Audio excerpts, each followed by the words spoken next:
today's show. My name's Stuart Hind. And I'm Mark Finlay, and today we'll be talking about the recent developments at Rangers. I'm standing here at Ibrox Stadium in what will be a very historic day for Rangers Football Club. Today the EGM will finally be held after months of deliberation, where Dave King will finally look to seize control of Rangers Football Club. In the meantime, it is expected Paul Murray will be announced as the interim chairman following the disposal of Derek Lambias and Barry Leach. The Rangers fans outside Ibrox gather in anticipation for what will be a momentous decision. Many express their opinions on their thoughts and feelings for the possible new regime headed by Dave King and Paul Murray. Well, this is see the guys not voted off the board and actually get people who are actually interested in the Rangers and the Rangers' future back on side, and hopefully this will bring all this period of 4 years of misery to an end. I want King to win. Some even have a message for the old board chosen by Newcastle United owner Mike Ashley. Yes, thank them very much for everything that they've done and wish them well, and I'd like to help them into their limousine and move them goodbye and hope they never come back. Standing outside Ibrox, it looks like Dave King has finally got control of Rangers, but in the meantime Paul Murray will be named as the chairman of the board. It was all pretty sedate, to be honest. The last couple of AGMs have been pretty loud and pretty confrontational. It was just basically open the meeting, vote taken, closing meetings. So it was all very kind of straightforward and very orderly in comparison to the previous day. There's obviously going to be a big rebuilding process. I mean, there's got to be some money's got to be brought in. The fans need to get back in the grounds, and there's lots of contracts to look at as well, and sports direct side of things. So there's a lot of stuff still to be done. It's only the start of all that work, and hopefully it'll happen reasonably quick. And finally, the battle for Ibrox seems all over as Dave King has won the race. Dylan Docherty, UWS News at Ibrox. Can you give 10 seconds and up straight to this camera, please? Oh, fine. We now welcome our chief sports reporter, Dylan Docherty. Welcome to the show, Dylan. Thanks, Sean. So, what are the latest developments at Rangers? Well, Stuart, the winds of change are gusting in at Ibrox now. I'm hearing in the last few minutes that Barry Leach, Derek Lambias and Sandy Eastdale's directors of the old board have been suspended pending investigation. This is all ahead of the playoff contender match-up tonight at Ibrox between Rangers and Queen of the South, and what is expected to be a bumper crowd. Rangers are 6 points clear of the Dumfries outfit. Rangers were obviously hoping the positive news from the EGM would spur the players on to a victory at the weekend, but that didn't quite work out. Yes, Stuart, Rangers' troubles off the park seem to be over now, but on the park it's the same old story. Rangers drew 0-0 at Cowdenbeath at the weekend, a side that lost 10-0 to Hearts a week earlier. So what changes do you think are coming for Rangers in terms of the management team?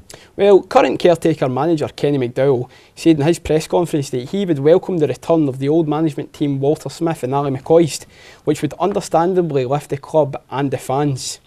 The former Gers player Billy Davis is currently the odds-on favourite with the bookies, along with Stuart McCall and ex-Fulham manager Felix Magath.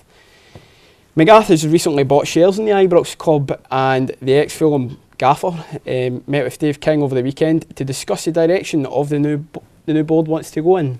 Thanks very much, Dylan. Very interesting news. Celtic and Dundee United continue to prepare for the League Cup final this Sunday amidst the controversy surrounding the meeting between the two sides at Tannadice last weekend.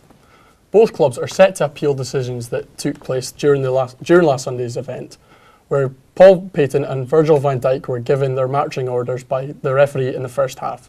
United defender Paul Dixon also saw red for the handling of the ball after the interval, but the club have no plans to see his punishment rescinded. Hoops captain Scott Brown and Arab striker Nadir Chifti could face retrospective punishment from the SFA after a violent coming together between the two players. The tough tackle by Brown and retaliation by Shifty produced the heated aftermath that resulted in Van Dijk and Payton being dismissed. The high-tempered match at the weekend has heaped more anticipation on the League Cup final this Sunday, where the sides will lock horns at the National Stadium. Celtic will be without Stuart Armstrong and Gary Price-Stephen, while United's Shifty is suspended. The showpiece 4-day event of the horse racing calendar starts today at Cheltenham. The feature race of the day is the Stan James Champion Hurdle, where all eyes will be on Rising Star, Faugheen, who bids to replicate Istabrac and follow up success in the Neptune the previous year. Betting firms have labelled the opening day Ruby Tuesday, as last year's champion jockey, Ruby Walsh, rides 4 hot favourites that could cost betting companies up to an estimated £100 million. The festival will be an emotional one for crowd favourite Tony McCoy, who has announced his retirement, and this will be his farewell race. To rugby now, and Scotland star Sean Maitland has urged his teammates to be smarter at Twickenham. Fern Cotter's side face England this weekend, following the 3 straight losses in this year's Six Nations, and Maitland believes that Scotland must take a good look at ourselves in the mirror and ask some hard questions. Scotland will be looking to end 32 years without a victory against the English at Twickenham when the two sides clash on Saturday. Andy Murray insists the Lawn Tennis Association will be failing a nation if they don't cash in on the feel-good factor coursing through British tennis. The Scot admits he remains to be fully convinced by the current strategy at the game's governing body. Participation numbers have dropped since Murray won Wimbledon in the summer of 2013. Yet the weekend Davis Cup victory over the United States at the Emirates Arena in Glasgow, where all 3 days were sold out, highlights the appetite for the sport is certainly there. To F1 now, and Lewis Hamilton will begin the defence of his title when the new season gets underway with Sunday's Australian Grand Prix. The Mercedes driver will be looking to make it back-to-back Australian Grand Prix victories as he took pole position in 2014. The field will be without Fernando Alonso, as doctors have advised the 33-year-old not to take a second concussion by racing in Melbourne. That's all the sport news from today. Have a nice day. Goodbye.